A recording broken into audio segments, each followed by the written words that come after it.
వాక్యధారంలోకి వెళదాం. గడిచినటువంటి వారం దీని గురించి మనం ధ్యానం చేస్తున్నాం. గడిచిన వారం ఏ వాక్యం గురించి మనం ధ్యానం చేస్తున్నాం? నీ దుఃఖ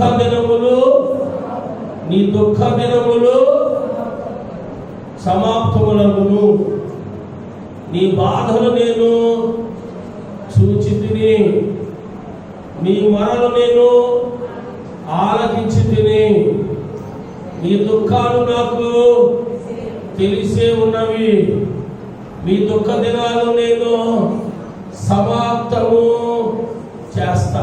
దేవునికి మహిమ కలుగును గాక. మరి 23వ తేదీ పునరుత్థాన ఆరాధనలో పాల్పంచుకున్న మీకును ఈ ఛానల్ ద్వారా ఆయా ప్రాంతాలలో, ఆయా జిల్లాలలో, ఆయా రాష్ట్రాల్లో ఉండి వాక్యం ఉన్నటువంటి దేవుని బిడ్డలైన ప్రతి ఒక్కరికి మన ప్రభువు రక్షకుడైన యేసుక్రీస్తు నామమున పేరిట శుభాభివందనాలు తెలియజేస్తూ ఉన్నాం. దేవుడు మిమ్మల్ని అందరినీ కూడా దీవించి ఆశీర్వదించును గాక. దీవించి ఆశీర్వదించు గాక కానీ ఆమె అంటున్నాడు. మంచిది.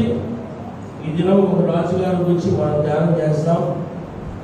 ఆ రాజుగారి పేరేంటి అంటే ఉజ్జియా. రాజుగారి పేరు ఏం పేరండి? ఉజ్జియా. 2వ దినవృత్తాంతాల గ్రంథము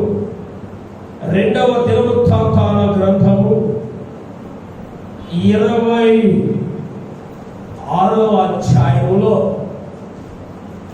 ఉజ్జియాను గురించి వ్రాయబడి ఉంది.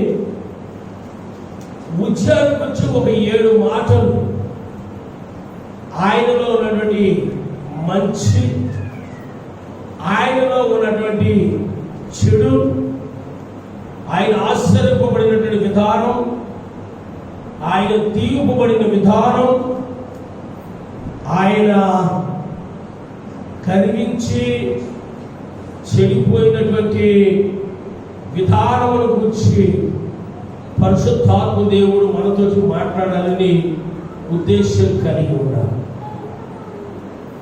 ఒక 7 మాటలు అతి క్లుప్తంగానే నేను చెప్పాలని ఆశిస్తా ఉన్నాను. ఉజ్జియా అనగా అర్థం ఏమిటి అంటే యెహోవా నా బలము. ఉజ్జియా అనగా అర్థం ఏంటంటే యెహోవా నా బలము. ఈ 26వ అధ్యాయంలోంచి అక్కడక్కడ ఆయన గురించి మనం ధ్యానం చేసుకుంటూ ఉందాం. ఒక 7 మాటలు మనం ధ్యానం చేసుకుంటూ వద్దాం. ఇంచుమించు చదవబడిన కీర్తన గ్రంథం లోంచి కూడా వర్తించొచ్చేమో ఇప్పుడు మనం ధ్యానం చేసుకున్నాం. మంచిది. ప్రభువుకు ప్రియమైన దేవుని బిడ్డలారా, 3, 4, 5 వచనాలు. ఉజ్జియా ఏలను ఆరంభించినప్పుడు 16 ఏళ్ల వాడ యెరూషలేములో 52 సంవత్సరములు ఏలెను. అతని తల్లి యెరూషలేము కాపురస్తురాలు, ఆమె పేరు యెకల్యా.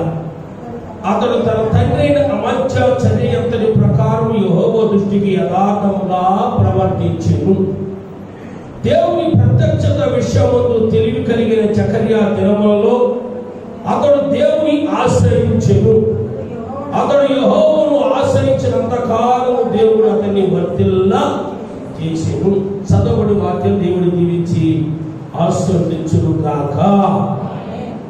ప్రభునందు ప్రియమైనటువంటి దేవుని సంఘమా, ఈ ఉజ్జియా తండ్రి పేరు ఏం రాయబడి ఉన్నదంటే, ప్రభునందు ప్రియమైన దేవుని బిడ్డలారా, అమజ్యా అని రాయబడి ఉంది. అమజ్యా చనిపోయిన తర్వాత ఈ అమజ్యా కుమారుడైనటువంటి ఉజ్జియాని రాజుగా చేశారు. అప్పుడు అతని వయసు ఎంత అంటే 16 సంవత్సరాలు. అంటే ఇప్పుడు ఇంచుమించు 16 సంవత్సరాలు అంటే 10th క్లాసు, అంతే కదండి, 10th క్లాసు చదివే వయస్సు. ఇంకా మహా అయితే ఇంటర్మీడియట్ ఫస్ట్ ఇయర్లోకి వచ్చి చదివే వయసు ఉండొచ్చు. ఆ వయసులో వారికి లోక జ్ఞానం అంటూ ఏమీ కూడా వారికి తెలియదు. కుడి ఎడమలంటే ఏంటో పెద్దగా వారికి తెలియదు. పరిపాలన అంటే ఏంటో అసలు తెలియదు. అటువంటి చంద్రప్రాయములో తండ్రి చనిపోయాడు గనక, ఇదివరకు పూర్వకాలము రాజుగారు చనిపోతే మరి రాజుగారి యొక్క కుమారునే ఎన్ని సంవత్సరాల వయసు ఉన్నప్పటికీ కూడా, ఎంత చిన్న వయసు అయినప్పటికీ కూడా రాకుమారుడే రాజుగా పట్టాభిషేకము చేసేవారు. మరి ఆ చిన్న వయసులో రాజుగా చేస్తే పరిపాలన ఎవరు చేసేవారు అంటే ప్రధానమంత్రిగా ఉండేవారు కనుక వారు నడిపిస్తూ ఉండేవారు. ప్రభువుకు ప్రియ దేవుని బిడ్డలారా, ఇతను 16 సంవత్సరాల వయసులో యోధా దేశానికి రాజుగా పట్టాభిషేకము చేయబడ్డాడు. దేవునికి మహిమ కలుగును గాక. ఉజ్జియా అనగా అర్థం ఏంటంటే యెహోవా నా బలం. ఉజ్జియాకే కాకుండా మనందరికీ కూడా ఆయనే మనకు బలమును, ఆశ్రయమును, శైలమును, కేడుమును, దుర్గమును ఆయనై ఉన్నాడు. ఎన్ని సంవత్సరాలు పరిపాలన చేశాడు అంటే చెప్పండి, 52 సంవత్సరాలు పరిపాలన చేశాడు. నేటి ప్రపంచంలో ఒక సీఎం ఎన్ని సంవత్సరాలు పరిపాలన చేయగలడయ్యా అంటే ఫుల్ మెజారిటీ ఉంటే ఎన్ని సంవత్సరాలు? ఫుల్ మెజారిటీ ఉంటే ఎన్ని సంవత్సరాలు? 5 సంవత్సరాలు. ఫుల్ మెజారిటీ లేకుండా ప్రతిపక్షాలు సపోర్ట్ చేస్తే ఎన్ని సంవత్సరాలు అయ్యా అంటే చెప్పండి, గ్యారంటీ లేదు. ఫుల్ మెజారిటీ ఉంటే ప్రధానమంత్రి ఎన్ని సంవత్సరాలు పరిపాలన చేయగలడు? 5 సంవత్సరాలు. ఫుల్ మెజారిటీ లేదనుకోండి, ఏ ప్రతిపక్షం ఒక తన యొక్క సపోర్ట్లు లాగేసుకుంటే పతనం అయిపోతారు. ప్రభువుకు ప్రియమైన దేవుని బిడ్డలారా, ఆ సమయంలో రాజు యొక్క పరిపాలన గనక దేవుని యొక్క దీవులను బట్టి, దేవుని యొక్క ఆశీర్వాదాలను బట్టి ఆయన ఎన్ని సంవత్సరాలు పరిపాలన చేశాడు అంటే 52 సంవత్సరాలు. అంటే అతని పితరుడైనటువంటి దావీదు కంటే ఎక్కువ సంవత్సరాలు పరిపాలన చేశాడు. దేవునికి మహిమ కలుగును గాక. దావీదు ఎన్ని సంవత్సరాలు పరిపాలన చేశాడు అనుకుంటున్నారు? 40 సంవత్సరాలు పరిపాలన చేశాడు. సొలొమోను 40 సంవత్సరాలు పరిపాలన చేశాడు. కానీ ఇక్కడ ఉజ్జియా ఈ వ్యక్తి ఎన్ని సంవత్సరాలు పరిపాలన చేశాడు అంటే 52 సంవత్సరాలు అతను పరిపాలన చేశాడు. దేవునికి మహిమ కలుగును గాక. 7 పాయింట్లు మనము అంటే ఆయన గురించి పరిచయం కదండి. ఆయనను మంచి, ఆయనను చెడు గురించి 7 మాటలతో క్లుప్తంగా ధ్యానం చేసుకుంటూ వస్తాం. ప్రభువుకు ప్రియమైన దేవుని బిడ్డలారా, మొదటి మాట ఏంటంటే యెహోవా దృష్టికి అతను యథార్థంగా ప్రవర్తించాడు. రాసుకోండి. అతను ఏ రీతిగా జీవిస్తూ వచ్చాడయ్యా అంటే, ఏ రీతిగా జీవిస్తూ వచ్చాడంటే 4వ వచనం, అతడు తన తండ్రి అయిన అమాజ్యా చర్యాచరణ ప్రకారం యెహోవా దృష్టికి యథార్థముగా ప్రవర్తించెను. అతని తండ్రి అయినటువంటి అమాజ్యా ఏ రీతిగా అయితే దేవుని ఎదుట యథార్థంగా జీవిస్తూ వచ్చాడో అదే రీతిగా ప్రభువుకు ప్రియమైన దేవుని బిడ్డలారా, ఈ ఉజ్జియా దేవుని దృష్టిలో ఏ రీతిగా జీవిస్తూ వచ్చాడంటే యథార్థంగా జీవిస్తూ వచ్చాడు, నమ్మకంగా జీవిస్తూ వచ్చాడు, భయభక్తు కలిగి జీవిస్తూ వచ్చాడు, విశ్వాసము కలిగి జీవిస్తూ వచ్చాడు. కనుకనే అతను ఏ రీతిగా ఆశ్రయించాడో మనం ధ్యానం చేస్తున్నాం. నెంబర్ 1 ఏంటంటే అతడు తండ్రి అయినటువంటి అమాజ్యా ఏ రీతిగా అయితే యథార్థంగా జీవిస్తూ వచ్చాడో అతని కుమారుడైన ఉజ్జియా కూడా దేవుని ఎదుట ఏ రీతిగా జీవిస్తూ వచ్చాడు అంటే యథార్థంగా జీవిస్తూ వచ్చాడు. దేవుని బిడ్డలైన మనము కూడా దేవుని ఎదుట మనం ఎలా జీవించాలి అంటే యథార్థం కలిగి జీవించాలి, నమ్మకం కలిగి జీవించాలి. మోసకరమైన జీవితాన్ని ఎవరు ముద్దు పెట్టి అప్పగించేశాడే? ఎవరు? ఇస్కారియోతు యోధ. ఏమి ఆశించి? ధనాన్ని ఆశించి, 30 వెండి నాణాలను ఆశించి, తన యథార్థతను పోగొట్టి ఏం చేశాడంటే ముద్దు పెట్టి యేసయ్యని అప్పగించేశాడు. అతను యథార్థ పరుడు అంటారా లేకపోతే అతను మోసగాడంటారా? మోసగా. దేవుని బిడ్డలుగా దేవుని ఎదుట మనం ఎలా జీవించాలి అంటే యథార్థత కలిగి జీవించాలి, నమ్మకం కలిగి జీవించాలి, భయభక్తులు కలిగి జీవించాలి. దేవుడు మన నుండి ఆశించేది ఏంటి అంటే చెప్పండి, యథార్థత. ఆమేన్, హల్లెలూయా.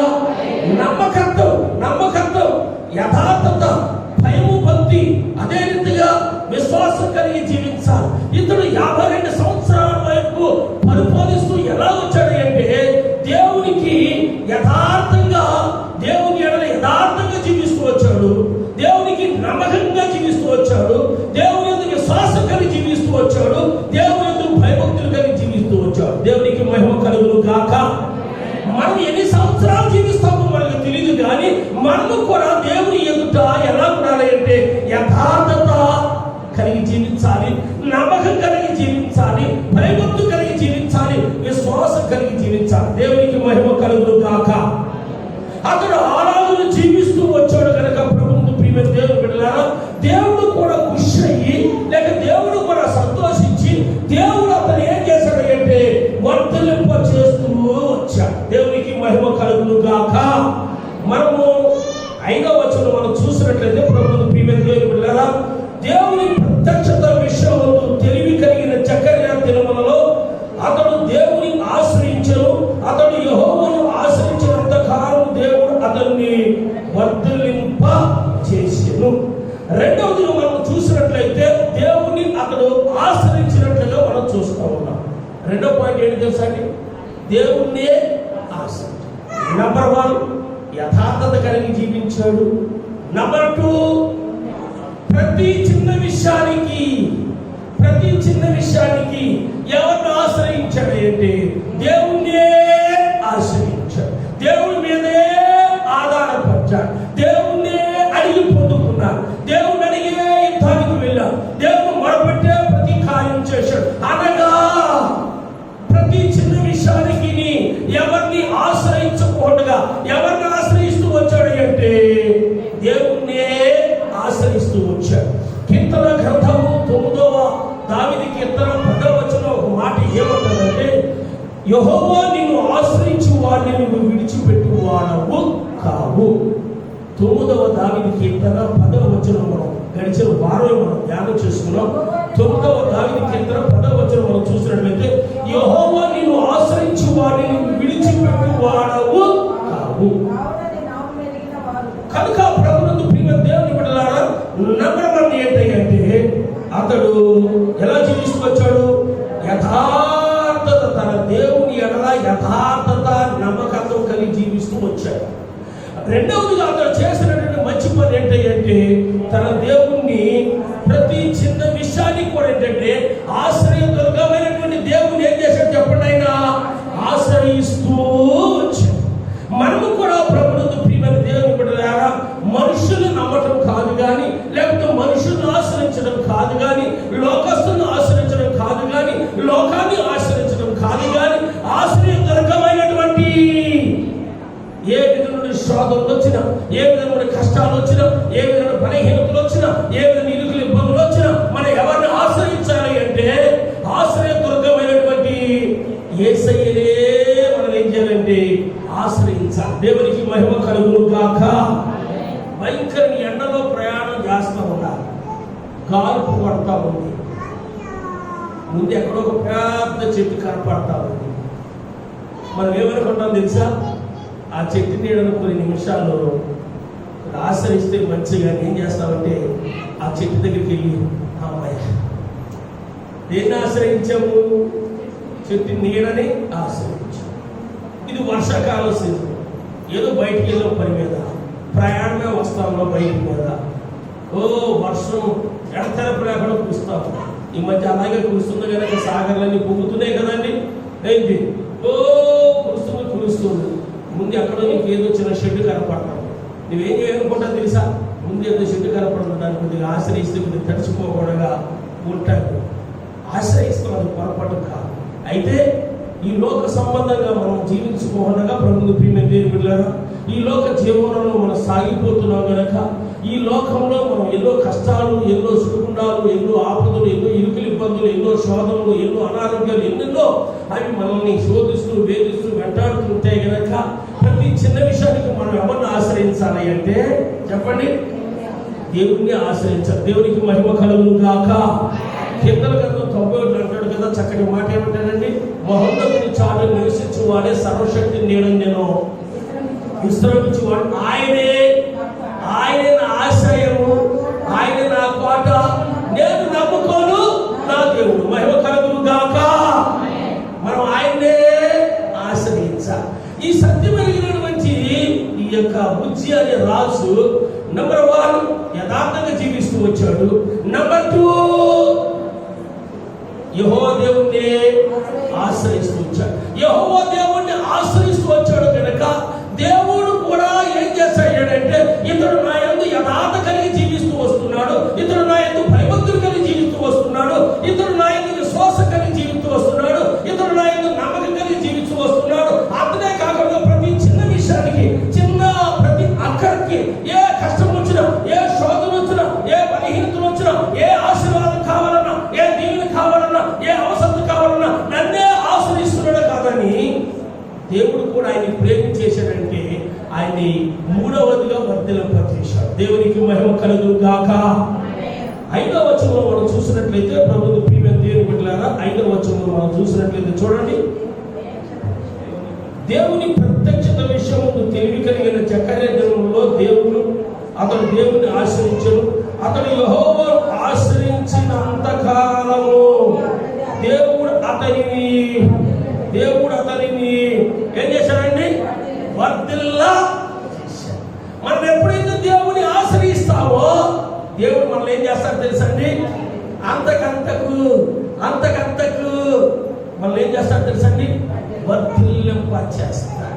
ఇతను 52 సంవత్సరాలు పరిపాలన చేశాడు అంటే దేవుడు అతన్ని ఆశీర్వదించాడు కనుకని, దేవుడు ఆయనకి సహాయంగా ఉన్నాడు కనుకని, దేవుణ్ణి ఇతడు ఆశ్రయించాడు కనుకని దేవుడు ఏం చేశాడు, అతన్ని ఏం చేశాడు చెప్పండి, వర్ధిల్లింపచేశాడు. ఒకసారి సెకండ్ సమయాలు 5వ అధ్యాయం 10వ వచనం మనం చూసినట్లయితే అక్కడ దావీదు గురించి ఒక మాట రాయబడింది, అంతకంతకు వర్ధిల్లేను అని అక్కడ రాయబడతారు. ప్రభువునందు ప్రియమైన దేవుని బిడ్డలారా, మనం వర్ధిల్లాలి అంటే, మనం దీవింపబడాలి అంటే, మనం ఆశీర్వదింపబడాలి అంటే, మనం ఉన్న స్థితిలోనే ఉండకపోగా ఒక ఉన్నతమైన స్థానాల్లోకి మనం ఆశీర్వాదం పొందుకుని పైకి ఎదగాలి అంటే, మనం వర్ధిల్లాలి అంటే మనం ఏం చేయాలంటే, ప్రభువునందు ప్రియమైన దేవుని బిడ్డలారా, తప్పనిసరిగా మనం ఏం చేయాలంటే ఆయన్ని ఏం చేయాలి తెలుసండి, ఆశ్రయించాలి. 3వదిగా ప్రభువునందు ప్రియమైన దేవుని సంఘమా, దేవుడు ఏం చేశాడంటే ఆయన్ని చెప్పండి, వర్ధిల్లింప చేశాడు. నంబర్ 1 యథార్థంగా జీవించాడు. నంబర్ 2 దేవుణ్ణే మనుషులను ఆశ్రయించినట్టుగా దేవుడు ఏం చేశాడు, ఆయన్ని వర్ధిల్లింప చేశాడు. ఇంకా అంతట్లోనే విడిచిపెట్టకుండా ప్రభువునందు ప్రియమైన దేవుని బిడ్డలారా, శత్రువుల మీద ఆయనకి విజయాన్ని ఇస్తా వచ్చాడు. 7వ వచనంలో మనం చదువుకుందాం. 7వ వచనం, ఫిలిష్తీయులతోనూ పూర్వములో నివసించిన అరబీలతోనూ మెహనీయులతోనూ అతడు యుద్ధము చేయగా దేవుడు అతనికి సహాయము, అతన్ని వర్ధిల్లింప చేయడమే కాకుండా శత్రువుల మీద, రాజుల మీద విజయం పొందడం కొరకు దేవుడు ఏం చేశాడు ఆయనకి సహాయం చేస్తూ వచ్చాడు. మనం ఎప్పుడైతే దేవుని మనం ఆశ్రయిస్తామో ప్రభువుని ప్రియమైన దేవుని బిడ్డలారా, ఎప్పుడైతే మనం దేవుని ఎడల యథార్థంగా మనం జీవిస్తామో దేవుడు మనం వర్ధిల్లింప చేయడమే కాకుండా ప్రతి విషయంలో కూడా దేవుడు మనకి ఏం చేస్తాడు తెలుసండి, సహాయం చేస్తాడు. దేవునికి మహిమ కలుగును గాక. ప్రభువుని ప్రియమైన దేవుని బిడ్డలారా, ఇతర శత్రు సమూహాల మీద విజయం పొందుతూ అతడు 52 సంవత్సరాలు అతను పరిపాలన చేస్తూ వచ్చాడంటే దానికి కారణం దేవుడు ఏం చేశాడు తెలుసా, ఆయనకి చెప్పండి, సహాయం చేస్తూ వచ్చాడు. దేవునికి మహిమ కలుగును గాక. మన సహాయం కొరకు ఎక్కడికెక్కడికో పరిగెడతా వచ్చాము. సహాయం చేసే దేవుడిని మాత్రం మనం ఏం చేస్తాం తెలుసా అండి, విడిచిపెట్టేస్తాం. సహాయం చేసే దేవుడిని మర్చిపోతాం. మనుషులు చేసే సహాయం ఎలా ఉంటుందంటే తాత్కాలికంగా ఉంటారు. మనుషులు చేసే సహాయం ఎలా ఉంటుందంటే కొంచెం మాత్రమే ఉంటారు. మనుషులు సహాయం చేస్తే తర్వాత ఏమంటారు తెలుసా అండి?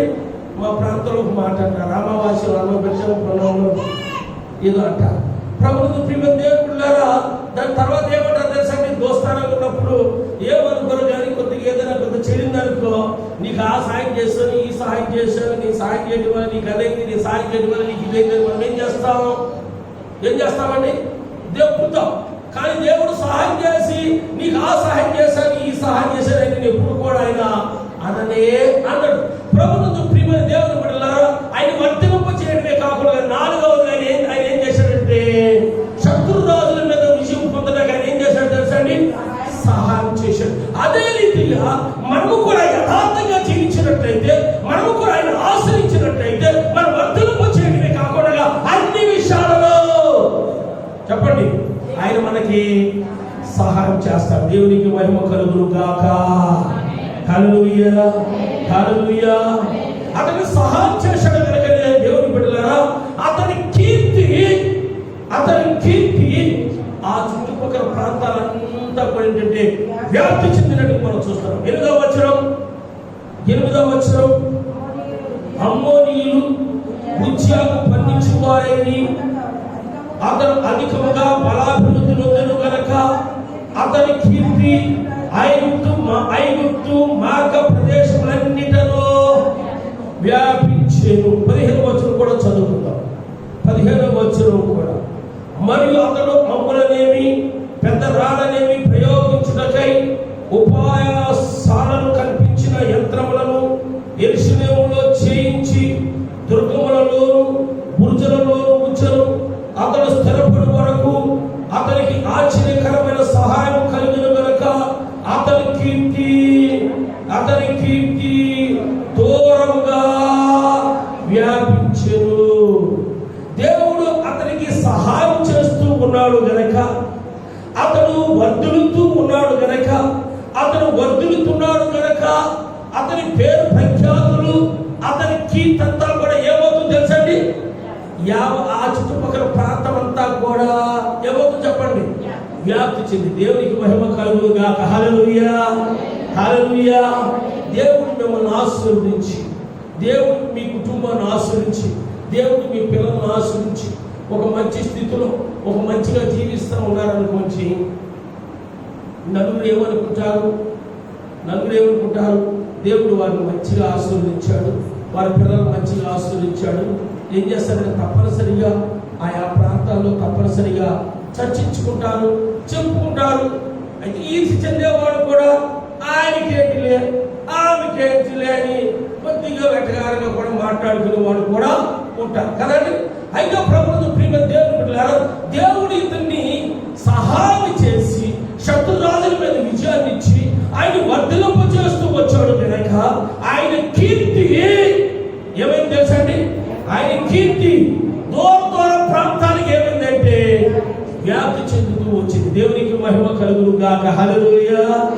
మన కీర్తి, మన పేరు ప్రఖ్యాతులు దూర ప్రాంతానికి, బంధు వర్గాలకి, ఆయా గ్రామానికి వ్యాప్తి చెందులాగా మిమ్మల్ని అందరినీ కూడా వర్ధిల్లింప చేయను గాక.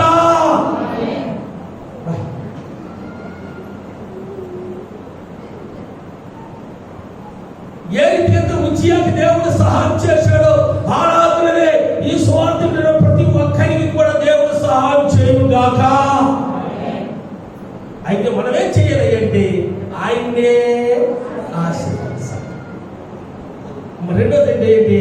ఆయన యందు భయభక్తులు కలిగి జీవించాలి, యథార్థత కలిగి జీవించాలి. అతను వర్ధిల్లడానికి గల కారణం, దేవుడు అతనికి సహాయం చేయడం గల కారణం, అతను పేరు ప్రఖ్యాతులు దూర ప్రాంతానికి వ్యాప్తి చెందడం గల కారణం ఏమిటంటే అతను యథార్థత కలిగి జీవించాడు. రెండవదిగా ఏం చేశాడండి? దేవుణ్ణి ఆశీర్వదించాడు. ఈ రీతిగా ప్రభువుని ప్రియ దేవుని బిడ్డలారా, దేవుడు అతన్ని ఆశీర్వదిస్తూ ఆ దూర ప్రాంతానికి ఆయన పేరు ప్రఖ్యాతులు వ్యాప్తి చెందే రీతిగా ఆయన ఆశీర్వదించిన కొలిది ఆయనలో ఏమొచ్చింది అంటే అతను స్థిరపడిన తర్వాత కనిపించి ఏమొచ్చేసింది తెలిసిందండి? ఆయనలో ఏమొచ్చేసింది తెలుసండి? గర్వం వచ్చి అతడు చెడిపోయినట్లుగా మనం చూస్తా ఉన్నాం. సామెత గ్రంథంలో ఒక మాట అంటారు కదా, నాశనానికి ముందేనట్టుందండి గర్వము నడుస్తుంది, పడిపోవడం ఉందంట అహంభావమైన మనస్సు నడుస్తుంది. అదే మన వాడిక భాషలో మన గ్రామాల్లో అంటారు కదా, చాలా బిల్డప్ ఇస్తున్నాడు అంటారు. మన వాడిక భాషలో ఏమంటారండి కాస్త బాగా బిల్డప్ ఇస్తున్నాడు ఈ మధ్య అంటారు. ఏంటి కొద్దిగా కలిగింది కదా, కొద్దిగా కలిగినప్పటికి ఎలా ఉంటుంది, మన నడకే మారిపోతుంది, మన భాషే మారిపోతుంది కదండి, మన వస్త్రధారణే మారిపోతుంది. అందరూ పొరపాటు ఏమి లేదు. మనం ఏమంటామంటే దేవుని మర్చిపోతాం. అన్నిటికంటే ముఖ్యంగా మనం చేస్తున్న పొరపాటు ఏంటంటే అన్ని చిన్న దేవుని సన్నిధిని మర్చిపోతాం, దేవుని మర్చిపోతాం. లోకంలో మనం ఏం చేస్తామంటే నేనంటే ఏంటో కనపరచుకోవడం కొరకు ఏం చేస్తామంటే కాస్త బిల్డప్ ఇస్తాం. నేను ఒక వార్తలో ఉంటూ ఉన్నాను. ఏంటంటే తెలంగాణ బంగారు బాబు అంట, తెలంగాణ బంగారు బాబు. ఒక ఆమె ఇంటర్వ్యూ చేస్తాం. ఆడు మెడంత 8 తులాలు బంగారం, 70 తులాలు కడుతున్నారు, 70 తులాలు ఇంచుమించు. మెడంతా బంగారం, గొలుసు చెయ్యంతా ఏ వేలు కుంగురం పెట్టుకోలో తెలియదు, అన్ని వేలు కుంగురాలు పెట్టాడు, మొత్తం బంగారం. ఆవిడ అడుగుతుంది, మీరు ఎంతవరకు చదువుకున్నారని అంటే మెట్రికులేషన్ వరకు, అంటే 10th క్లాస్ పాస్ సంపాదించాలి. వాడు కథ ఏదో చెప్పుకుంటున్నాడు, వాడి కథ మన గురించి కాదు కానీ వాడు బిల్డప్ ఇస్తున్నాడు. నన్ను చూడు, నా బంగారం చూడు, నన్ను చూడు, నా సోపు చూడు. మనం కూడా దేవుడు మనల కొద్దీ మన స్థితిగతుల్ని గుర్తెరిగి పోనీ లేని మనల్ని దేవుడు కాస్త తిట్టుకుంటున్నట్టు కాస్త ఆశీర్వదించి మనం దీవిస్తే ఏం చేస్తాం తెలుసా అండి? మనం కాస్త ఏం చేస్తాం? బిల్డప్ ఇస్తాం. మన బిల్డప్ ఎంతవరకు అంటే కొద్ది దినాల వరకు. మనం ఎంత ఎదిగినా కానీ ఎలా ఉండాలో తెలుసా అండి? ఒదిగి ఉండాలి ప్రభుత్వ ప్రియమైన దేవుడు ఇతడు యథార్థంగా జీవించడం చూశాడు. ఇతడు ప్రతి చిన్న విషయానికి నన్నే ఆశ్రయిస్తున్నాడనే దేవుడు ఆశ్రయించడం చూశాడు. ప్రతి చిన్న విషయానికి నా మీదే ఆధారపడుతున్నాడు కదని దేవుడు చూశాడు. దేవుడు ఏం చేశాడు? ఆయన ఆశీర్వదించి వర్ధలింపచేయడమే కాకుండా ఏం చేశాడు? శత్రురాజుల మీద ఆయనకి విజయాన్నిచ్చి దేవుడు ఏం చేశాడు? ఆయనకి అన్ని విధాల సహాయాన్ని చేశాడు. సహాయం చేయడం కాకుండా 5వదిగా దేవుడు ఏం చేశాడంటే అతని కీర్తి నలుగురులా వ్యాపింపజేశాడు. దేవునికి మహిమ కలుగును గాక. హల్లెలూయా. వర్ధలింపజేసిన తర్వాత మనోడు కాస్త బిల్డప్ ఇవ్వడం స్టార్ట్ చేశాడు. ఏమిటో స్టార్ట్ చేశాడు? మనం కూడా బిల్డప్ ఇస్తాం. పూర్లే దేవా నీకు స్తోత్రం, పురుగు లాంటి దాన్ని ఆయన, పెట్ట పురుగు మీద దాన్ని ఆయన, గొగ్గలు పురుగు లాంటి దాన్ని ఆయన ఆస్వాదించిన ఆయన. జియోగ్రఫీలో నేను పురుగుల పేర్లన్నీ చెప్తాను. ప్రార్థన చేసి పురుగు లాంటి దాన్ని ఆయన యాకోబు అన్నాడు కదా, పురుగు లాంటి ఈ మాట జ్ఞాపకం వచ్చి జియోగ్రఫీలో చాలా లేనటువంటి పురుగులన్నీ ప్రభా పురుగు దాన్ని అయినా, ఈ పురుగు దాన్ని అయినా, అటువంటి దాన్ని ఆయన పోటీలే అని దేవుడు మనల్ని ఏం చేస్తాడంటే పురుగులన్నీ మనల్ని జ్ఞాపకం చేసుకుని కాస్త పైకెక్కించినప్పటికీ ఏం చేస్తాం? మనం కూడా కొన్నిసార్లు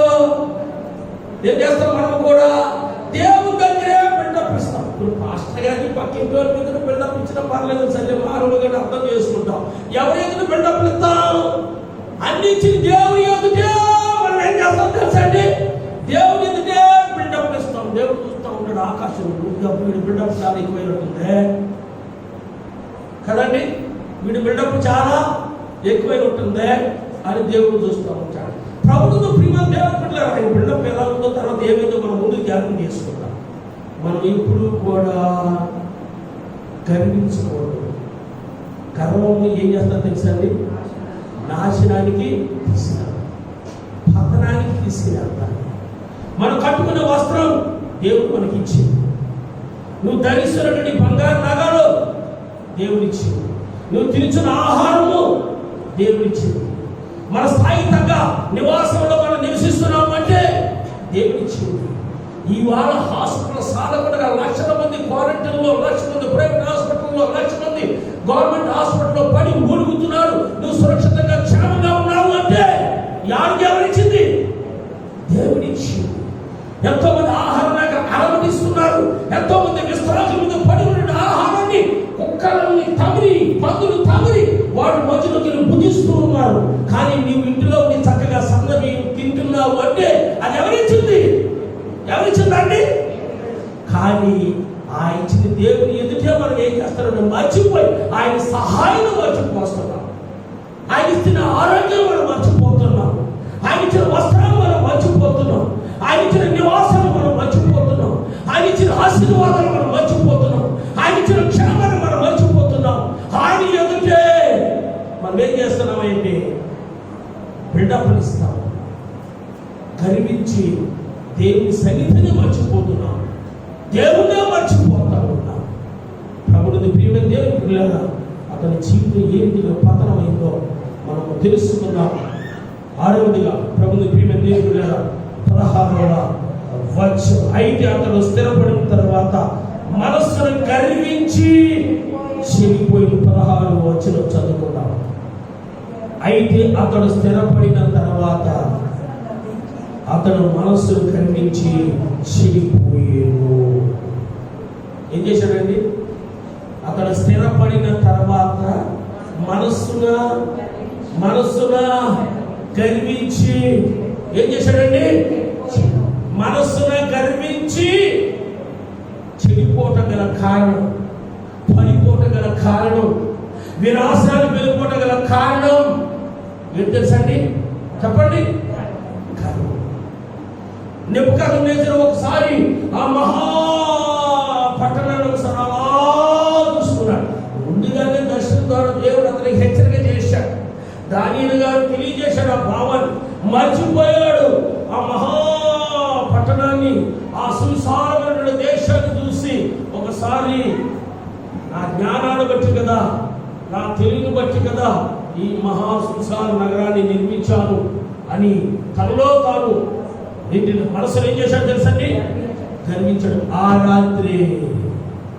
రాత్రి మానసిక రాజు ఏం చేశాడు తెలుసండి? దండయాత్ర చేసి దేశాన్ని తన కైవసం చేసుకున్నాడు. ఇతను ఎక్కడికి వెళ్ళిపోయాడు అంటే చెప్పండి?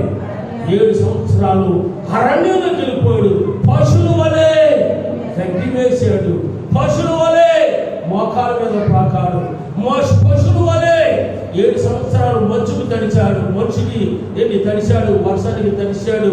ఏంటి ఎక్కున్నటువంటి జ్ఞానం, ఇక్కడ ఉన్నటువంటి అతిశయం ఎక్కడికి వచ్చింది అంటే మోకాళ్ళలోకి వచ్చేసి, అరకాళ్ళలోకి వచ్చేసి. ప్రభుత్వం మన జ్ఞానం ఏ పాడింది, మన తెలివి ఏ పాడింది, మన అందం ఏ పాడింది, మన అంతస్తు ఏ పాడింది, మన జీవితాలు ఏ పాడివి, మనమే పాటి వాడు దేవుని దృష్టిలో.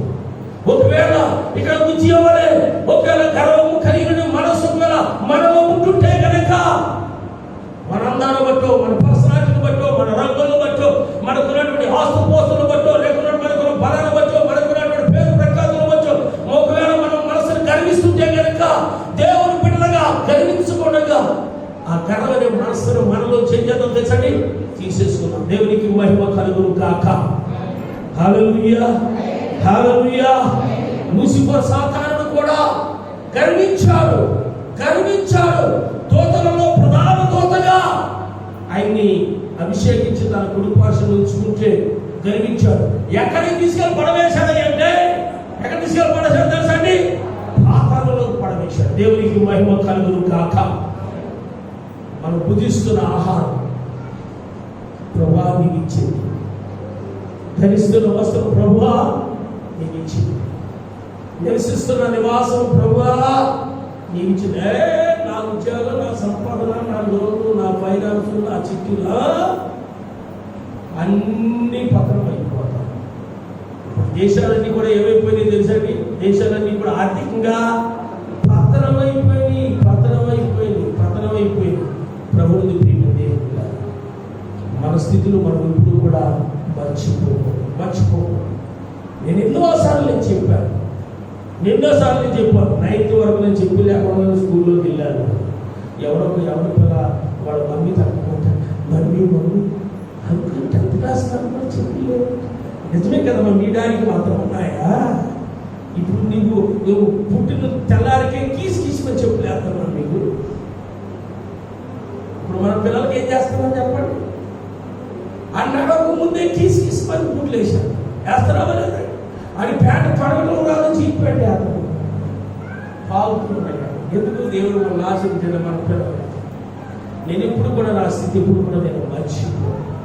వేళ నా గురించి తెలియక ఎవరైనా ఎదురని కూర్చొని నా మనసు ఎదురుతూ నా ప్రభువు నాకు తెలుసు. నా పిల్లలకు కూడా అదే ఎగ్జాంపుల్ అదే చెప్తాను. నా పిల్లలకి చెప్పని రోజు మా తల్లిదండ్రులు ఎంతో కష్టపడి చదివించారు. వాళ్ళ కష్టార్జంతో వాళ్ళ ప్రాంతం వల్ల నేను ఈ స్థితిలో ఉన్నాను కనుక మీరు ఈ స్థితిలో ఉన్నారు. దానికి అందరికీ కారణం నాకు జన్మించిన తల్లిదండ్రులు. వాళ్ళని ఇప్పుడు నేను మర్చిపోను. మా తల్లిదండ్రులు నేను తలంచు రోజులు మా పిల్లలు. ఎందుకంటే ఆశ్రయించిన దేవుడు నీకు మర్చి మన స్థితిని మనం ఎప్పుడు కూడా నేను చెప్తాను మా పిల్లలతో. ఎన్నో కష్టాలు పడ్డా.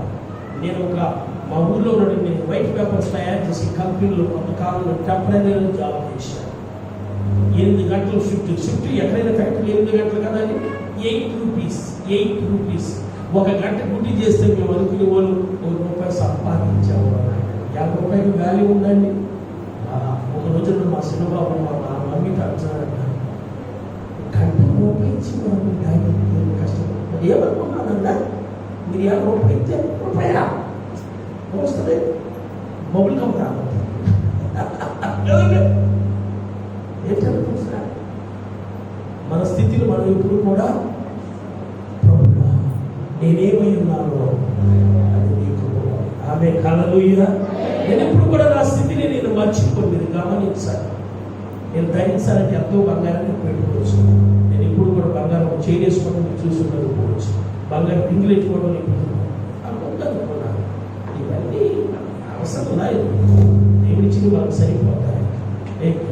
మరి ఎప్పుడు కూడా మన స్థితిని గతులు ఎప్పుడు కూడా మనము ఏమో అవన్నీ పెంచుకుంటే కాస్త ఏమవుతాప్పుడు నాకు చేయనుందనుకోండి, నేనేం చేస్తాను? కాస్త ఈ బట్ట నింపుతాను అనమాట. ఎందుకు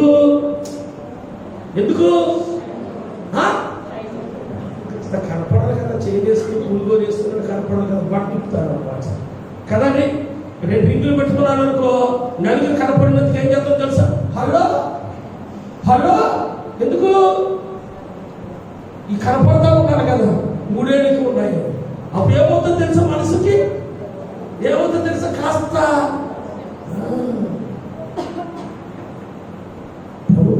దేవుడిలాగా పౌలు గారితో నాకు ఏమేమైతే లాభకరంగా ఉన్నాయో వాటన్నిటిని క్రీస్తు నిమిత్తము కదండి పెంటతో సమానంగా. ఆమె హల్లెలూయా. మనలో అతిశయం అనేది, గర్వం అనేది ఇప్పుడు కూడా రానిచ్చామో ఎక్కడికి తీసుకెళ్తారు తెలుసండి? పతనానికి తీసుకెళ్తారు. దేవుడు అతన్ని ఎంతగా ఆశీర్వదించి అతని పేరు ప్రఖ్యాతులు ధర్మంలో వ్యాపింపజేశాడు. అతను 16వ వచనంలో చూడండి. అయితే అతను స్థిరపడిన తర్వాత అతను మనసును గర్వించి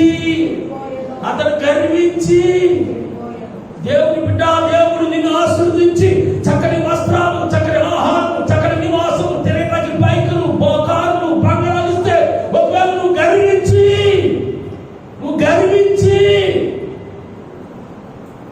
ఒకవేళ నీవు చెడిపోయే స్థితికి వస్తున్నావు, గర్వించి చెడిపోయే స్థితికి వస్తున్నావు. గర్వపడదు దేవుడు, గర్వపడితే ఎక్కడికి వెళ్తారు తెలుసండి? ఏంటి? పతనానికి తీసుకెళ్తాం. గర్వించి చెడిపోయినట్లుగా మనం చూస్తున్నాం. గర్వించి చెడిపోవడమే కాకుండా తను తాను హెచ్చించుకుని దేవుడు పనిపెట్టలేదే ధూపం ఏంటనే సిద్ధపడతా ఉన్నా. అంటే అతను తను తాను ఎంతగా హెచ్చించుకుంటున్నాడో 16వ వచనం మనం ముందుకు చూద్దాం. అతడు ధూపపీఠం మీద ధూపం వేయుటకై యెహోవా మందిరంలో ప్రవేశించి తన దేవుడిని యెహోవా మీద ద్రోహము చేయగా ఎంతగా గర్వించాడంటే ఎవరు కోపం వేయాలండి? ఎవరు కోపం వేయాలి? అహరోను వంశం ఇశ్రాయేలులో మరి ఎవరు కూడా కోపం వేయడానికి వీల్లేదు. దావీదు గోత్రాన్ని లేక యోధా గోత్రాన్ని దేవుడు పరిపాలన చేయడానికి ఎన్నుకున్నాడు. లేవి గోత్రాన్ని ఎందుకు ఎన్నుకున్నాడు? దేవుడు మందిరంలో పరిచర్య చేయడానికి. అహరోను వంశస్థుల్ని దేవుడి మందిరంలో కోపం వేయడానికి, యాజకత్వం చేయడానికి దేవుడు ఎన్నుకున్నాడు. ఎవరికి ఇచ్చిన బాధ్యతలు వాళ్ళే చెయ్యాలి. అయితే అతడు మనసులో ఏం చేశాడు తెలుసండి? గర్వించాడు.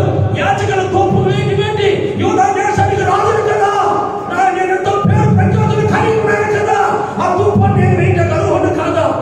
ఈ యాజకులేంటి తెల్ల వస్త్రాలు వేసి స్తుతి స్తోత్రాలు చెప్పేవాడు. నేను ఈ దేశానికి ఎవరిని నేను రాజుని. అతను ఎవడు? యాజకుడు. చందాలైతే బతికేవాడు. యాజకుడు అంటే మరి చందాలైతే బతికేవాడు. దేవునికి స్తోత్రం కలుగుగాక. హల్లెలూయా. అతడు ధూపం వేయగలేదు, నువ్వు ధూపం వేయలేనా అని అతడు ఏం చేశాడు తెలుసండి? 16వ వచనంలో 2వ భాగం చూస్తే, అతడు ధూప పీఠం మీద ధూపం వేయుటకై యెహోవా మందిరంలో ప్రవేశించి తన దేవుడనే యెహోవా మీద ద్రోహము. ఎవరి మీద ద్రోహం చేస్తున్నాడండి? మనసులకు పెడతాం. ఎవరి మీద ద్రోహం చేస్తున్నాడండి? ఎవరి మీద రిపీట్ అయ్యేది అందరూ ఎవరి మీద ద్రోహం చేస్తున్నాడు? ఎవరైతే నీ సహాయం చేశారు, ఎవరైతే నిన్ను వర్ధలింపు చేశారు, ఎవరైతే నిన్ను ఆశీర్వదించారు, ఎవరైతే నిన్ను పేరు ప్రఖ్యాతులు కలగజేశారు, ఎవరైతే 52 సంవత్సరాలు పరిపాలించడానికి కారణభూతుడయ్యాడు, అదే దేవుని మీద ఏం చేస్తారని తెలుసండి? తిరుగుబాటు చేస్తా ఉన్నారు. ఆ దేవునికి ద్రోహం చేస్తా ఉన్నారు. యాజకులు చేయవలసిన పనిని అతనే చేయడానికి ఏం చేస్తారని తెలుసండి? పూనుకుంటారు.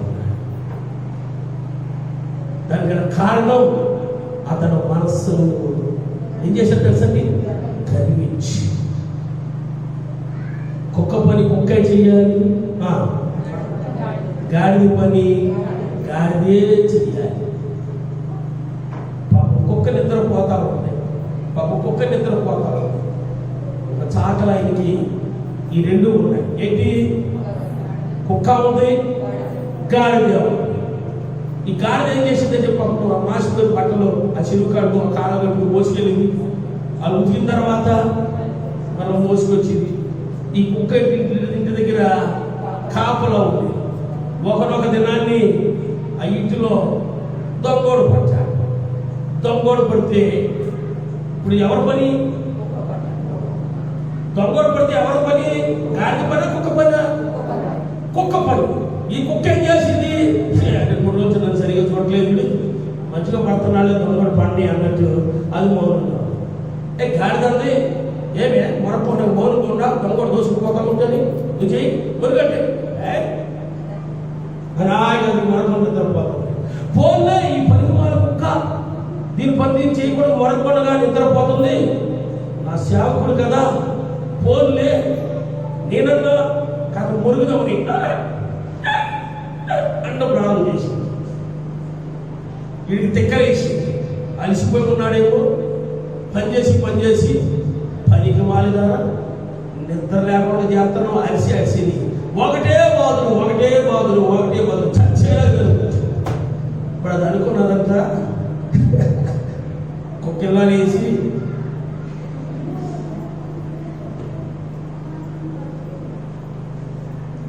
అంటే అక్కడ మనం ఏమంటాం? బాగుంది, నేను మరగాలి, నువ్వు హాయిగా నిద్రపోవాలి.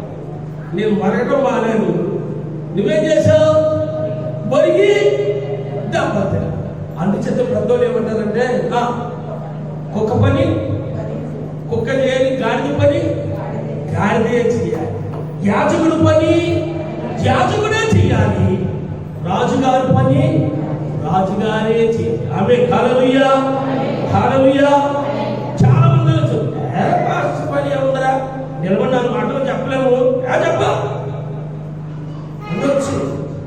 అనొచ్చు అంటారు కూడా గర్వించి. పాస్టర్ పని అంటే అంత ఈజీ కాదు. దేవుని యొక్క పిలుపు, దేవుని యొక్క దర్శనం తప్పనిసరి ఉండాలి. వారు మాత్రమే ఓపుతోటి పరిచర్యతోటి ఎన్ని తిట్లైనా, ఎన్ని బాధలైనా, ఎన్ని కష్టాలైనా, ఎన్ని శోధనలైనా భరించుకుంటూ సేవ చేస్తారు. దేవుడు వారికి తోడుగా ఉంచాడు కనుకనే ఆ పరిచర్యని దేవుడు ఏం చేస్తాడు, వర్ధిల్లింపజేసుకుంటూ వస్తాడు. కుక్క పని కుక్కే చేయాలి, గాడి పని గాడిదే చేయాలి. కొంతమంది అంటారు మనసరి గారి నుంచి, నువ్వు చెప్తారా, నువ్వు చెప్పలే పాటలు మాట చెప్ప అంటారు. కొంతమంది ఏమో తెలుసా, నువ్వు పాడతావు, నువ్వు కూడా పాడతావు, పాడు పాడు పాడు పాడు, సురేష్ కొట్టాలో కీపడు, నువ్వు కూడా పడు. అంటే ప్రజలు ఏం చేస్తారంటే ఏంటి, అలా మాట్లాడతారు అన్నమాట. గర్వించి రకరకాలుగా ఏం చేస్తారంటే మాట్లాడతారు. పగుడు మీ మధ్య వెళ్ళారు. ఎవరి పని వారే చెయ్యాలి.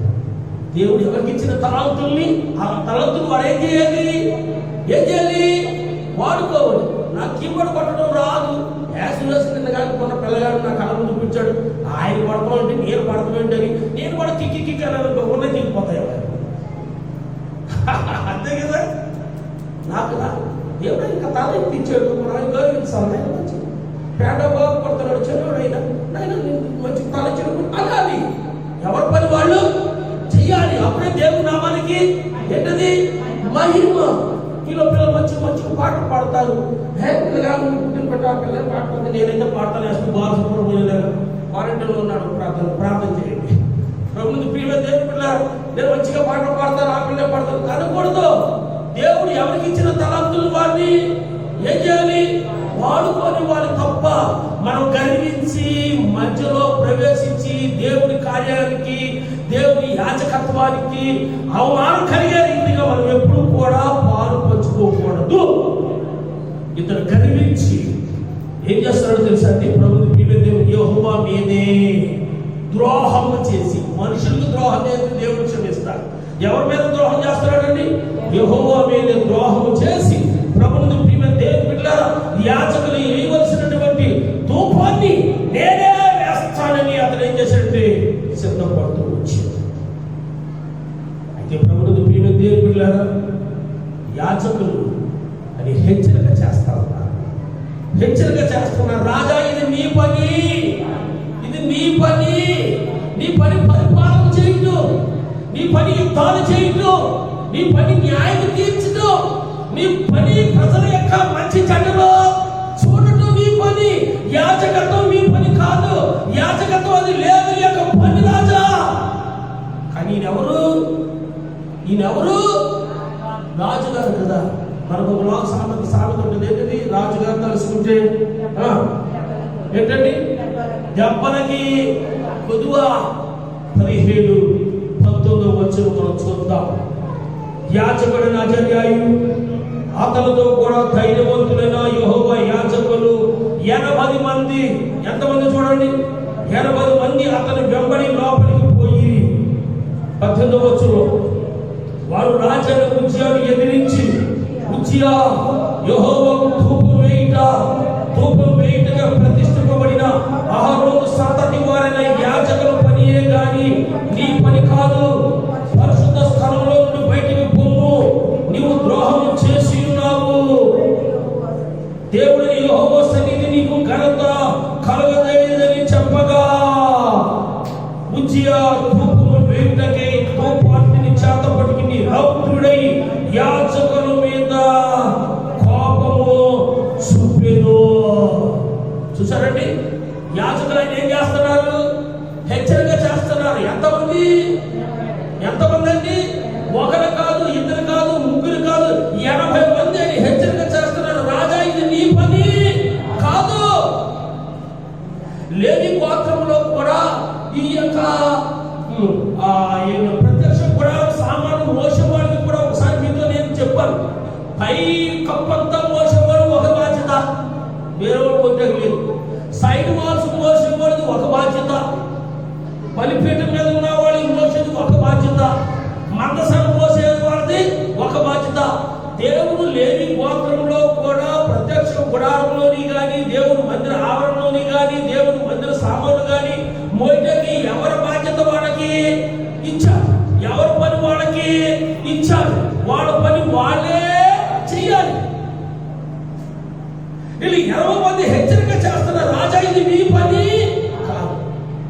ఎవరినైతే యాజకత్వం చేయడానికి లేని గోత్రం నుంచి ఏర్పాటు చేసుకున్నారో వాళ్ళే గోప నైవేద్యాలు వెయ్యాలి, కానీ నువ్వు వెయ్యకూడదు అయ్యో అని హెచ్చరిక చేస్తా ఉంటే ఇతను రాజు కదా, అతను ఏం చేస్తున్నాడో చూడండి. 19వ వచనం, ఉజ్జియా ధూపము వేయుటకు ధూపాన్ని చేత పట్టుకుని రౌద్రుడై యాజకుల మీద కోపము. అంటే మీరెవరు యాజకులు, నేనెవరిని? యూదా దేశానికి రాజుని. నేను ధూపం వేయటానికి తగనా? ఒక ధూపం వేస్తే మాత్రం నన్ను మీరు ఆటంకపరుస్తారా? అడ్డగిస్తారా? మీరెవరు? గట్టిగా మాట్లాడుతూ మీ యాజకత్వాలు తీసేస్తాం. అదే రాజుగారు తలుసుకుంటే దెబ్బలు కొనుంటారు కదా. గట్టిగా మాట్లాడితే మీ యాజకత్వాన్ని తీసేస్తా ఉన్నాను. నేను ఎవరిని అనుకుంటున్నారు? యూదా దేశానికి రాజుని. దేవుడు నన్ను ఎంతో ఆశీర్వదించాడు. నేను ఈ చుట్టుపక్కల ప్రాంతానికి నా పేరు ప్రఖ్యాతులు ఎంతో వ్యాప్తి చెంది ఉన్నాయి. నేను ఎంతో గొప్ప వ్యక్తిగా నేను జీవిస్తా వస్తున్నా. యాచకత్వం చేయడం నేను సరిపోనా? ధూపం వేయటం నేను సరిపోనా అని వాళ్ళ మీద ఏం చేస్తారో తెలుసా, తన యొక్క ప్రతాపాన్ని చూపిస్తా వస్తాను. ఆమేన్, హల్లెలూయా, హల్లెలూయా. కొంతమంది పాస్టర్ గారి మీద కూడా ప్రతాపం చూపిస్తూ ఉంటారు. ఆ పాస్టర్ గారు ఏం చేస్తాడు? ఒక్కడ దేవానికి స్తోత్రం. పాస్టర్ గారు ఏం చేస్తాడు? కానీ పాస్టర్ గారు పక్షంగా సృష్టికర్త దేవుడు ఉంటాడని తెలియదు. ఆమేన్. ప్రభువుని ప్రియమైన దేవుడు పాస్టర్ గారి మీద రౌద్రం చూపెడతారు. పాస్టర్ గారు ఏం చేస్తారు? తుపాలు పట్టుకుంటాడా, లేదా కత్తి పట్టుకుంటాడా, లేదా బళ్ళు పట్టుకుంటాడా, కర్ర పట్టుకుంటాడా, ఎత్తెడతాడా, కొడతాడా? దేవా క్షమించిన ఆయన, వాళ్ళు దీవించిన ఆయన, ఏంటి వాళ్ళు ఆశ్రయించిన ఏ పాస్టర్ గారు ఏం చేస్తారు? ఏ సేవకుడు ఏం చేస్తారు? వస్తగా ఏ సేవకుడు చేసినదే కదా, ఎక్కడ సేవకుడిని అదే కదా చేసేది. సేవకుల మీద రౌద్రాలు చూపెడతారు, సేవకుల మీద ప్రతాపాలు చూపెడతారు, సేవకుల మీద కక్షలు పెడతారు.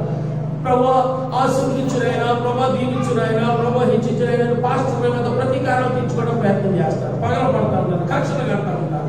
లోకంలో మనం పుట్టుపెరుగు గ్రామాల్లో కూడా చూస్తూ వస్తున్నాం కదండి. లోకంతో జరుగుతుంది.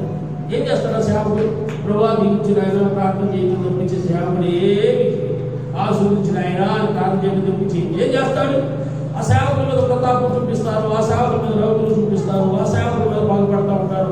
ఆశీర్వదించే సేవకుల మీద, ప్రార్థన చేసే సేవకుల మీద, వాళ్ళ కొరకు వాళ్ళు దీవించే సేవకుల మీద, సేవకుల యాజకుల మీద అతను ఏం చేస్తాడు తెలుసా? తన ప్రతాపాన్ని రౌద్రాన్ని చూపెడతాడు. ఇవంతా కూడా ఎవరు చూస్తున్నారు తెలుసండి? ఇదంతా కూడా ఎవరు చూస్తున్నారో తెలుసండి? చూచుచున్న దేవుడు చూస్తాడు. దేవునికి మహిమ కలుగును గాక. హల్లెలూయా, హల్లెలూయా. 19వ వచనంలో 2వ భాగం మనం చూసినట్లయితే ప్రభువు ప్రియమైన దేవుడా, యెహోవా మందిరంలో ధూపపీఠం ప్రక్కన అతడు ఉండగా యాజకులు చూచుచునే ఉన్నప్పుడు అతని నొసట కుష్ఠరోగము పూచెను. చూచుచున్న దేవుడు ఆ దినాలలో కుష్ఠరోగం కలిగితే, కుష్టి వ్యాధి కలిగితే అతను ఎక్కడి నుంచేవారంటే ఊరు వెలుపల ఎక్కడో దూరాన్ని ఉంచేవారు. ఇప్పుడు రాజుగారిని ఎక్కడ ఉంచాలి చెప్పండి? రాజుగారిని ఎక్కడ ఉంచాలి? అంతఃపురంలో తీసేసి ఎక్కడో చూడండి, మన తెలంగాణ ప్రాంతాల్లో ఎక్కడైతే ఖాళీ స్థలం కనపడుతుందో గుడిసిలే చెప్తారు చూడండి. బ్లూ కవర్ కొనుక్కొచ్చి చూస్తూ ఉంటాం కదా సిటీలో అక్కడ. ఇప్పుడు ఆయనకి అలాగే బ్లూ కవర్ కొనుక్కొచ్చి గుడిసే అందులో వేసి అంతే కదా. ఇప్పుడు పరిస్థితిని బట్టి ప్రభునందు ప్రియమైన దేవుని బిడ్డలారా, చూస్తున్న దేవుడు చూశాడు. అయ్యో ఇతను ప్రారంభ జీవితం ఎలా ఉంది, నా యొక్క యథార్థత కలిగి దీవించాడే, ప్రతి చిన్న విషయానికి నన్ను ఆశ్రయిస్తూ వచ్చాడే, అందుచేత ఇతన్ని నేను వర్ధిల్లింప చేస్తూ వచ్చానే, ఇతన్ని నేను సహాయం చేస్తూ వచ్చాడే, ఇతని కీర్తి నలుమూలలా వ్యాపింప చేస్తూ వచ్చాడే. అయితే అతడు గర్వపడి నా యాజకుల మీద తిరగబడి నా యాజక ధర్మాన్నే హస్తగతం చేసుకుని నా ధూపపీఠాన్ని అపవిత్రము చేసి నాకు ధూపాన్ని వేస్తాడా అని దేవుడు, రోషం గల దేవుడు అతని దేంతో ముత్తాడంటే, దేంతో ముత్తాడండి? కష్టరాగముతో ముత్తాడు. కష్టరాగంతో ముత్తాడు. ప్రభువుని ప్రియమైన దేవుడా, ఎంత కుష్ఠరోగంతో ముత్తాడు, ఎంత కుష్ఠరోగంతో ముత్తాడేంటి? అతడు చనిపోయేంత వరకు కూడా కుష్ఠ రోగి చనిపోయినట్టుగా మనం చూస్తాం. స్వస్థపరచాలంటే ఆయనకి అసాధ్యం అంటే ఏదో ఉందండి. ప్రభువారు వెళ్తా ఉన్నారు. గడిచినటువంటి 3 వారాల కింద నేను చెప్పాను. ప్రభువారు వెళ్తా ఉన్నారు. 10 మంది కుష్ఠరోగులు, ప్రభువా నీ చిత్తమైతే మమ్మల్ని నీవు కనికరించు. ప్రభువారు ముఖ్యంగా మీరు యాజకులు కనపరచు, మీరు స్వస్థపడండి అన్నా, మీరు వెళ్ళి యాజకులకి కనపరచుకోండి పోండి అన్నాడు. అంతే. ఆయన వాక్కులు పంపి స్వస్థతనివ్వగా అందరూ కూడా స్వస్థత పొందారు. దేవునికి మహిమ కలుగును గాక. మాటను సెలవించి కలుగుగాకని భూమి ఆకాశం సముద్రములు అందులో సమస్త ప్రాణికోన్ని సృష్టించిన దేవుడు ఈ విజయ కృష్ణులను స్వస్థపరచలేదండి.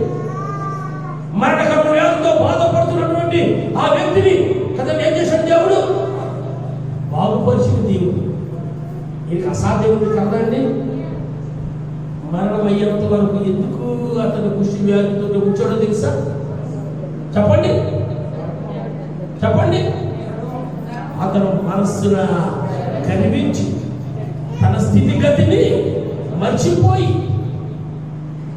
యాజకుల్ని అవమానపరిచి, తన సన్నిధిని అవమానపరిచి, యాజకులు చేయవలసిన వారిని నేనే చేస్తానని గర్వించి ధూపవేదికను పట్టుకుంటాడా? ఇంకా ఉండటానికి వీలు లేదని కుష్ఠరోగంతో వచ్చాడు. ప్రభువుని ప్రియమైన దేవుళ్ళారా, ఎంత దుఃఖకర విషయం అంటే ప్రభువుని ప్రియమైన దేవుళ్ళారా, అతడు చనిపోయేంత వరకు కూడా కుష్ఠవ్యాధితోటి అతడు చనిపోయాడు. చాలా విషాదం కదండి. ప్రారంభంలో చాలా సంతోషం వేసింది కదా మనకి వాక్యం ఉన్నప్పుడు. ఏమని చెప్పండి? దేవుడు ఆయనకి సహాయం చేశాడు, దేవుడు అతన్ని వర్ధలింపజేశాడు. 3వదిగా దేవుడు అతన్ని కీర్తి, ఎక్కడికి వెళ్ళినా జై హో ఉజియా కదండి, ఆయన కీర్తి వ్యాపింపజేశాడు. కానీ ఇప్పుడు ఆయన 2వ చరిత్రను చూస్తే చాలా విషాదకరం. దానికి కారణం దేవుడు కాదండి. దానికి కారణం ఎవరు తెలుసా? చెప్పండి. అతడి దానికి కారణం మనస్సున గర్వించి, నేను చెప్పాను కదా, నాశనానికి ముందు కనుక నా సహోదరుడా, నా సహోదరి, మరలా హెచ్చరిక చేస్తా ఉన్నా. నువ్వే నివాసం చేస్తావు అది నీ దేవుడు ఇచ్చింది. నీ ధర్మం కాదు, నీ జ్ఞానం కాదు, నీ ఉద్యోగం కాదు, నీ సంపాదన కాదు. నువ్వు తిరుగుతున్న పళ్ళు దేవుడిచ్చింది, నువ్వు సంపాదించి నీ కాదు. నువ్వు ధరిస్తున్న వస్త్రం దేవుడిచ్చింది, నువ్వు భుజిస్తున్న ఆహారం దేవుడిచ్చింది, నువ్వేమైతే కలిగి ఉన్నావో దేవుడిచ్చింది. యోగపడుతున్నారు, తల్లి గర్భం నుండి నేను దిగంబరినే వచ్చాడు, తిరిగి దిగంబరినే వెళ్తాను. యెహోవా ఇచ్చారు. ఎవరిచ్చారే? భార్య తండ్రి. ఎవరిచ్చారు? యెహోవా ఇచ్చారు. యెహోవా తీసుకున్న ఆయన నామానికే మనం ఎంత హెచ్చించినా, దేవా నేనేమై ఉన్నాను, వాకాంతులు అనుకోవడం. ప్రభా నేనేమై ఉన్నాను, నువ్వు తిరుచున్న ఆహారం ఇచ్చింది, ధరిస్తున్న వస్త్రం నీవు ఇచ్చింది, తిరుచున్న పళ్ళు నీవు ఇచ్చింది, నివసిస్తున్న నివాసం నీవు ఇచ్చింది. నేనేమై ఉన్నానో ప్రభా నీ కృప వల్లనే నువ్వు తగ్గించుకుని సాత్వికుడివై దీన మనసుతో సాగిపోతుంటే దేవునికా నేను ఆశీర్వదిస్తాను. ఒకవేళ ఇతని వలె నువ్వు మనసును గర్వించి మనుషులంటే లెక్క చేయక, దేవుడంటే లెక్క చేయక, దేవుని మందిరం అంటే లెక్క చేయక, దేవుని సేవకులంటే లెక్క చేయక జీవిస్తున్నావో ఫుల్ఫిల్మెంట్ నుండి దేవుని దాసులుగా నేను చెప్తా ఉన్నాను. దేవుడి మాటలు నిరర్థకం కానే కావు, నిరర్థకం కావు. దేవుని బిడ్డ మనం ఏ స్థితిలో ఉన్నా సరే, దేవా నేను ఇచ్చిందే నీకే స్తోత్రం, దీన మనసుతో దేవుడితో సాగిపోండి. దేవుడు ఇంకా మిమ్మల్ని మీకు చూడాలని ఆశ్రయిస్తాడు. ఏదైనా ఒకవేళ మనం కలిగి ఉండేలా గర్వపడుతూ చేయగలక ఆ గర్వం అనేది సాధారణ పడతా వచ్చాడు. దాన్ని తీసివేయండి.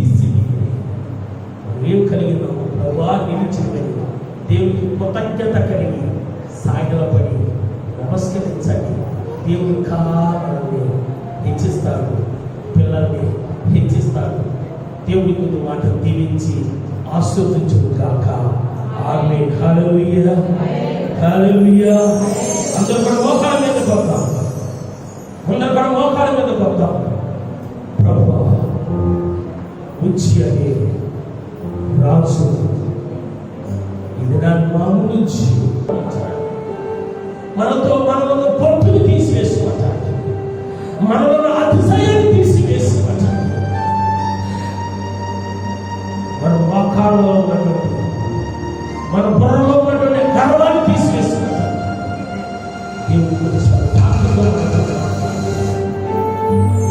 ఎంతమంది దేవుని సన్నిధిని మర్చిపోతారు, ఎంతమంది దేవుని సన్నిధిని దూరం అయిపోతారు, ఎంతమంది దేవుని ప్రార్థన చేసుకోవడం మర్చిపోతారు.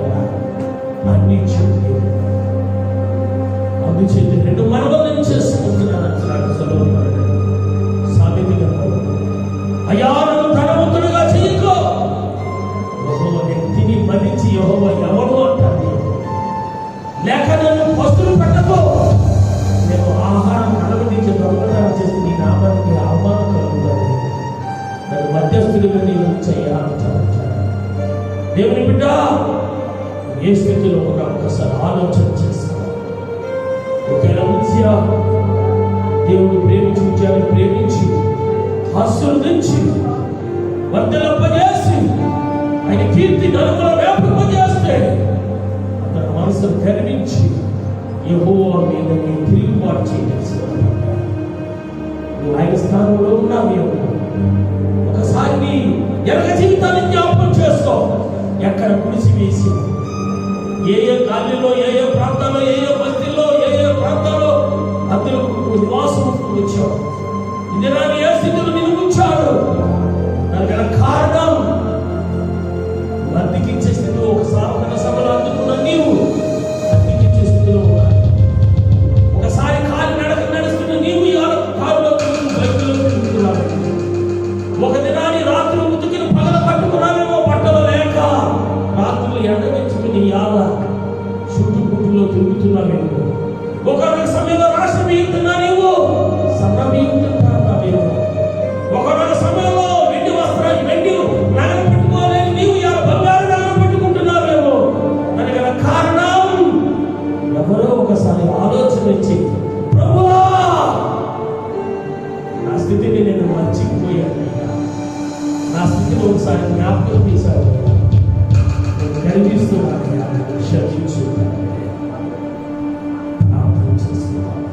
మమ్మల్ని మిత్రులుగా ప్రేమించిన మా ప్రియ తండ్రి, దయగల రాజా, ప్రేమల రక్షక, కరుణమైన కనికర సంపూర్ణ, నిన్న నేను ఆకలిగా ఉన్న దేవానికి వందనాలు, స్తుతులు, స్తోత్రములు చెల్లిస్తున్నాం. ప్రభువా ఉచ్చి అనే రాజు మా ఎదుట ఉంచి ఆ స్థితిగతులు ఏ రీతిగా ఉన్నాయో, మేము ఎలాగో జీవించాలో, మాలో ఉన్న తుప్పును వదిలించున్నట్టు, మాలో ఉన్న అతిశయాన్ని వదిలిపోతానికి ఆయన ఎలాగ జీవించాలి, ఎలాగ జీవిస్తే మేము ఆశ్చర్యపడతాం, ఎలాగ జీవిస్తే మేము ఆయన దీవుపడతాము. మాకు స్పష్టంగా మాట్లాడినందుకు నీకే స్తుతులు, స్తోత్రం చేస్తూ ఇంతవరకు వాక్యం నీరు ఫలింపచేసి దృష్టిని ఎదుర్కోకుండా నీ ప్రియుల హృదయాల్లో మోలించి ఉపనంతలుగా, మరుదంతలుగా, నూరంతలుగా, మధ్యలుగా నీ కృప చూపించావు. మా ప్రభుని పిలుపు మాడడం ఏస్తున్నామని వీడుకొచ్చున్నాం తండ్రి. ఆమేన్. దేవునికి స్తోత్రం. హల్లెలూయా. హల్లెలూయా హల్లెలూయా